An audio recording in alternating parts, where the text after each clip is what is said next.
Well, hi, ladies. This is Felicia at FeliciaDelta.com, and I am joining you for my top 3 weekly questions.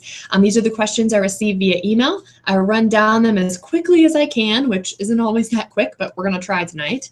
And I also have included the inspiration section. This is something I've added down below. So if you look down below this video, you'll see some things that have inspired me this week, quotes and videos and music and stuff that I like that you might like as well. So I hope you'll check that out. The first question I had in email this week was, what do I do when a friendship continually hurts me? So what do we do when someone is abusing a friendship? And not physically, this isn't like a dating relationship where someone's being physically abused, but where somebody is being rude or selfish or prideful in a friendship. How do you deal with that, and what do you do? Do you set boundaries? Do you say you can't be friends with the person anymore, or do you just stick it out and love them through it?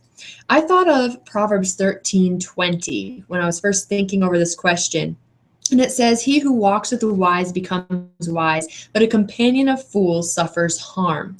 If you're suffering harm in a friendship, harm of the heart or emotion, whatever it is, it's time to sit back and evaluate why you're in the friendship and what is happening and why it's happening. And then you need to address where you're to be. I learned this from one of my good friends when I was talking to her about a situation similar to this question, and she advised to set boundaries where you say, this is how much I'll take, and then at this point, this is where we need to have a discussion and say no further. So say someone will invite you to things, and then you get invited to those events by that person, and they ignore you once you're there. And you feel really left out, and you don't know anyone, and you're left on your own. And it's hurtful because you don't know why you came and if they even really want you there or if you're just a wingman. So in those situations, rather than just dealing with it and them through it, you need to tell them that this hurts you. That is a healthy, godly thing to do. Jesus said, if your brother offends you, bring your grievance to him. And then if he doesn't listen, bring a witness. And then if they still don't listen, then you bring in a higher authority or court before going yourself. So like this, you need to be honest about what hurts you. You need to set up those boundaries and say, this is the point where I'm not going to accept, continual emotional abuse of the friendship in this area, and then confront them and tell them this is how you feel. If they won't receive it, and you've prayed about it, then maybe it's time to cut that friendship loose. But God will provide new friends. There are friends who stick closer than a brother, not only Jesus, but people who share your faith. And I've been in that position where you pray for good friends and God brings them into your life. And that can happen for you as well. Secondly, the question I got was, is self-love biblical? So by self-love, we mean like self-esteem and learning to love yourself. Our culture tells us that if we only loved ourselves better, we would be better workers, better husbands, and better wives. We would be better content with our lives and our bodies if we loved ourselves more. The problem with this is most of us love ourselves pretty well on a daily basis. Now, you might think, well, I don't like how I look, and I don't like how my life is going. But here's the thing about self-love. By loving yourself, it's not that you always feel good about yourself. Self-love is really an overt focus on oneself. So if you hate yourself, or if you are constantly thinking about how you hate your life, you're still thinking about yourself. You're still focusing on yourself, and that is self-love. We don't need help loving ourselves.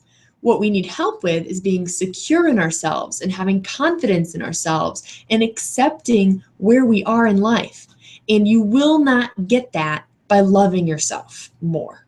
You can't, because yourself is the problem. So if you learn to love yourself more, you're just going to have this circle where you continually go between hate and love and like and some kind of confidence that's based on your outward appearance that will fade, and then you've got to fix your outward appearance. And it's just a continual cycle, and it's exactly what we see in our culture today.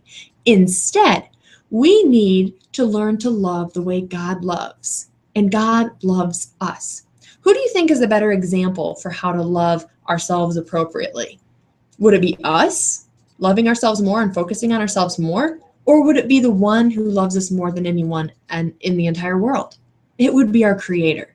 So we can learn how to love from Him by focusing on Him, by loving Him, and then by loving others. And the surprising thing about loving others is that it takes your focus off yourself. And suddenly it doesn't matter when you look in the mirror whether you've gained 5 pounds or whether you have acne on your face, because you know that you fulfilled a purpose and you've pleased someone higher than yourself, outside yourself.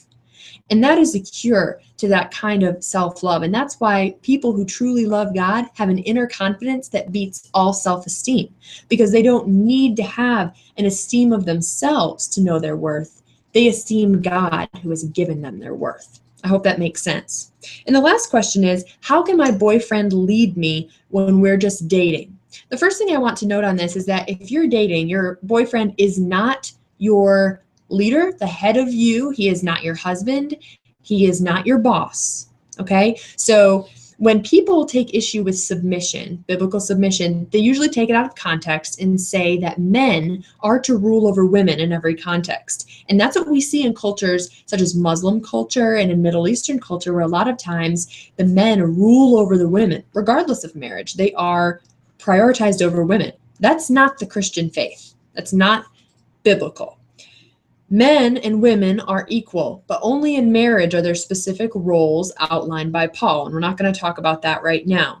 But when you're dating, there are no specific roles outlined for either of you other than to be holy as He is holy.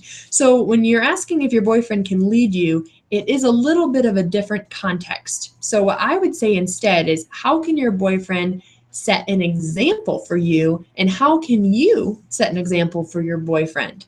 What you need to be doing as a woman is set an example of godly womanhood. Help him be strong by being strong yourself. And for him, he needs to show you what a godly man looks like and what a Christian looks like. So he can do this by being consistent individually in his own devotions, in his own time with God, by going to church, by listening to the word, by putting it inside him so that he can learn what it means to be a godly man, so that you know that, and so that you can also grow in your own faith alongside him.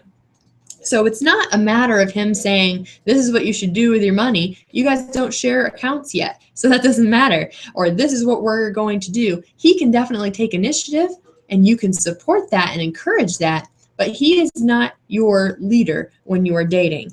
All you can really do at this point is get to know each other as individuals and encourage one another in your faith. And as you do so, you'll grow together and you'll begin to understand those roles once you get closer to marriage. And even that will look different couple to couple. So those are the 3 questions I received this week. If you have any that you want to see addressed, feel free to email me at FeliciaDelta@hotmail.com. I appreciate your readership, and I hope you've enjoyed this video. Have a great night.